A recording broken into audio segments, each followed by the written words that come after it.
지난 4.15 총선에서 처음으로 적용된 준연동형 비례대표제는 비례위성정당 출연 등 적지 않은 부작용을 낳았습니다. 보수정당은 남은 20대 국회에서 준연동형 비례제를 폐기해야 한다고 촉구하고 있지만 실현 가능성은 작습니다. 진보진영은 재개정을 논의해야 한다는 입장이지만 고쳐야 할 부분에 대한 생각이 정당마다 달라서 합의는 쉽지 않아 보입니다. 염혜원 기자입니다. 미래통합당은 준연동형 비례대표제를 폐지해야 한다는 입장입니다.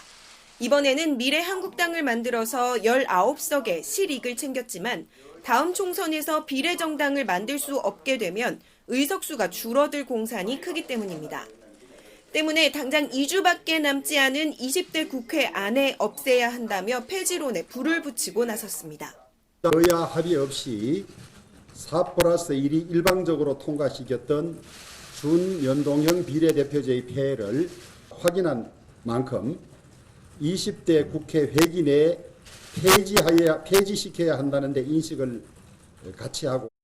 한지붕 두 가족 생활에 먼저 마침표를 찍은 더불어민주당은 공개적인 입장을 내놓지 않고 있습니다. 통합당의 촉구에도 묵묵부답입니다. 하지만 야당을 향해 꼼수라 맹공을 펴다 결국 똑같은 전략을 쓴 탓에 가만히 있을 수만도 없습니다. 비례성과 대표성을 높이고자 했던 그 방향은 옳았던 거 아니냐. 위성정당의 역습 과정에서 우리가 좀 민망하고 그 겸연쩍은 상황이 되었던 것은 사실이고. 연동형의 취지는 살리면서도 비례위성정당의 변칙을 막을 묘안을 찾기가 쉽지 않은 탓입니다. 다만 4+1 연합체를 구성해야만 했던 20대 때와는 달리 이번에는 177석의 거대 여당으로서 소수 정당의 눈치는 덜 보게 될 전망입니다. 이런 가운데 연동형 비례대표제 도입을 위해 단식까지 감행했던 정의당은 더욱 전향적인 방향으로의 개정을 염두에 두고 있습니다.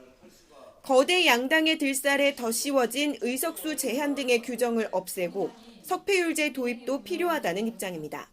비례위성정당 문제와 준연동형 비례제는 보완해야 된다는 요구들이 많이 있고 또 석패율제를 다시 재도입해야 된다는 여러 가지 의견들이 있는 게 사실입니다.